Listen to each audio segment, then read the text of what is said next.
અભય થઈને નિષ્પક્ષતાથી નિરપેક્ષ રીતે વાસ્તવિકતાનો અરીસો રૂપી સચોટ માહિતી લાવતો સત્યની સાથે અભય ટાઈમ્સ। हिंदू सनातन संघना राष्ट्रीय अध्यक्ष तथा अन्य हिंदू नेताओं ने पाकिस्तान, नेपाल तथा अन्य देशना लोको साथे मળી जानथी मारी नाखवानी धमकी आपनारने क्राइम ब्रांचे झड़पी पाड्यो छे। क्राइम ब्रांच पासेथी मळती माहिती मुजब सूरतमां રહેતા અને દેશના હિન્દુ આગેવાનો જેમાં हिंदू सनातन संघना राष्ट्रीय अध्यक्ष तथा अन्य हिंदू नेताओने पाकिस्तान, नेपाल तथा अन्य देशना लोको साथे मળી जानथी मारी नाखवानी धमकी आपनार सूरतना कामरेज तालुकाना कठोर गाम खाते आवेल अंबोलीनी स्वागत रेसिडेन्सीमां રહેતા શોહેલ મૌલવી અબુ બક્કર ટીમોલને ઝડપી પાડ્યો હતો અને તેની વિરુદ્ધ કાયદેસરની કાર્યવાહી હાથ ધરી હતી। देखिए, मैं उपदेश राणा, सनातन संघ चेयरमैन,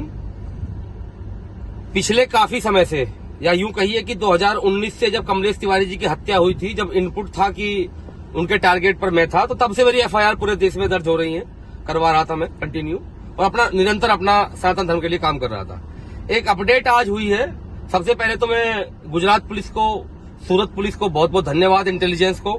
सभी को धन्यवाद मेरी तरफ से कि एक मामले का पर्दाफाश किया गया है। एक व्यक्ति को पकड़ा गया, एक मौलाना को सूरत से, जिसने 1 करोड़ की सुपारी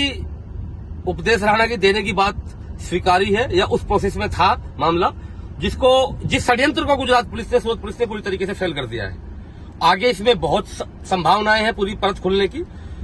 और अभी 1 महीने पहले गोडादरा पुलिस स्टेशन में मेरी एफआईआर दर्ज हुई थी और मुझे आरडीएक्स से लेके जो धमकी आती थी, आरडीएक्स लेकर उड़ा देंगे, आईएसआई से बोल रहे हैं, हम यहां से बोल रहे हैं, कंटिन्यू मेरी 25-30 एफआईआर दर्ज थी।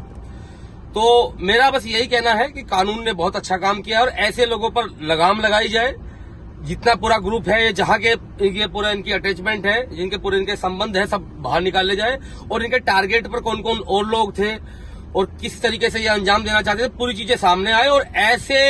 जो एक तरीके से मैं आतंकी कहूंगा इनको, इनकी जगह केवल जेल है। तो एक बार फिर मैं धन्यवाद देता हूं गुजरात पुलिस को, सूरत पुलिस को बहुत बहुत धन्यवाद। આજે સુરતમાંથી ક્રાઇમ બ્રાન્ચની ટીમે એક આરોપી જેના નામ આપણા મૂળ રહેવાસી કામરેજ તાલુકાના કઠોર ગામ આવે છે, એના મૌલવી છે, મૌલવી સોહેલ અબુ બકર ટીમોલ, જેના ઉંમર 27 વર્ષ છે, એના ડિટેન કર્યા। એક બાતમી હતી કે કોઈ એન્ટી નેશનલ એક્ટિવિટીમાં આ માણસ જો થોડા એક્ટિવ છે, એના જ્યારે ડિટેન કર્યા પછી જો એના પાસેથી મોબાઈલ ફોન વગેરેને એના સર્ચ કર્યા જોઈએ તો મોબાઈલ ફોન ઉપર જો અમે ડિટેલ મળી જોઈએ, જેમાં ખાસ કરીને આ આરોપી ના પાકિસ્તાનના નંબરો સાથે, ત્યાં નેપાળના નંબરો સાથે અને બીજા અન્ય દેશોના નંબરો સાથે આ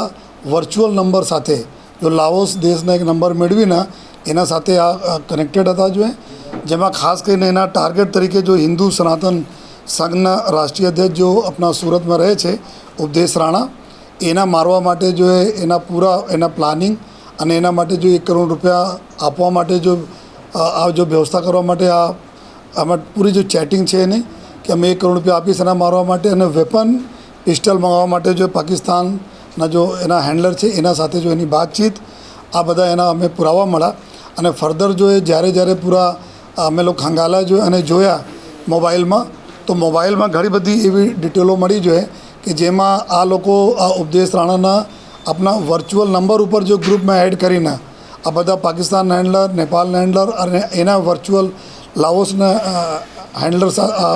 નંબર સાથે જો એના ગ્રુપમાં લઈને એના જાન से મારી નાખવાની ધમકી આપવાના બી આ કૃત્ય કરેલા છે એવું પણ એમાંથી આપણે એને પ્રૂફ મળે। અને સાથોસાથ કે આપણા જે રીતે કમલેશ તિવારીના મર્ડર યુપીમાં થયા હતા, આ જ રીતે તમારા સાથે બી થશે જોઈએ આ પ્રકારના ધમકીઓના આપવામાં આવી। અને સાથોસાથ જો એના ગ્રુપમાંથી અમુક જો અમે લોકોને ફોટોગ્રાફ્સ અને નામો મળ્યા, જેમાં નુપુર શર્માના છે જોઈએ અને સુદર્શન ચેનલના એડિટર ઇન ચીફ છે મિસ્ટર સુરેશ ચૌહાણજી છે એના છે જોઈએ અને હૈદરાબાદની હિન્દુવાદી આપણા એમએલએ છે રાજા સિંહજી જોઈએ। આ બધા લોકોને બી નામ અને પ્લાનિંગ કે એના બી ધમકી આપીને એના બી ટાર્ગેટ કરવાની જોઈએ કઈ રીતે કરીએ, જો આ બધા બી ચેટિંગો આમાં એના સાથે મળ્યા છે અને કોલ્સને બી ડિટેલ મળ્યા છે જો આ રીતે જો કોલ કરતા હોય છે। તો આ ડિટેલ પછી જો આ જો કઠોર ગામના વતની છે, અહીંયા આપણા એક ફેક્ટરીમાં જો લસકાણા ડાયમંડ નગર ખાતે એક ધાગાનો ફેક્ટરી આવે છે ત્યાં જો એક મેનેજર તરીકે પણ કામ કરે છે. સાથોસાથ આપણા કઠોર ગામમાં થોડા બાળકોને જો ધાર્મિક શિક્ષા પણ આપે છે, એનાથી બી કમાઈ કરતા હોય છે. અને આ વ્યક્તિના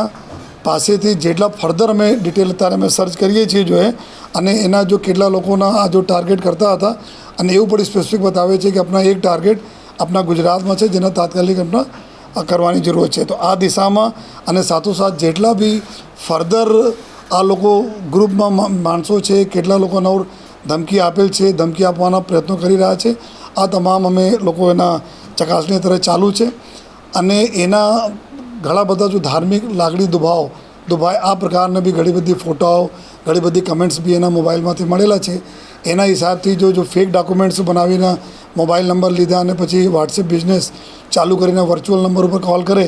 એના લઈને જો અમે લોકો ક્રાઇમ બ્રાન્ચમાં એક ગુનાઓ દાખલ કર્યા છે, જેમાં અત્યારે એના ધરપકડ કરવામાં આવી છે. અને ફર્ધર જો રિમાન્ડ પછી આગળના કાર્યવાહી કરવા માટે કે આ લોકોને બીજા કોણ છે અને કેટલા ઓર બીજા લીડર્સને આ લોકો ટાર્ગેટ કરવાના હતા, આ દિશામાં જો તપાસ થવાની છે.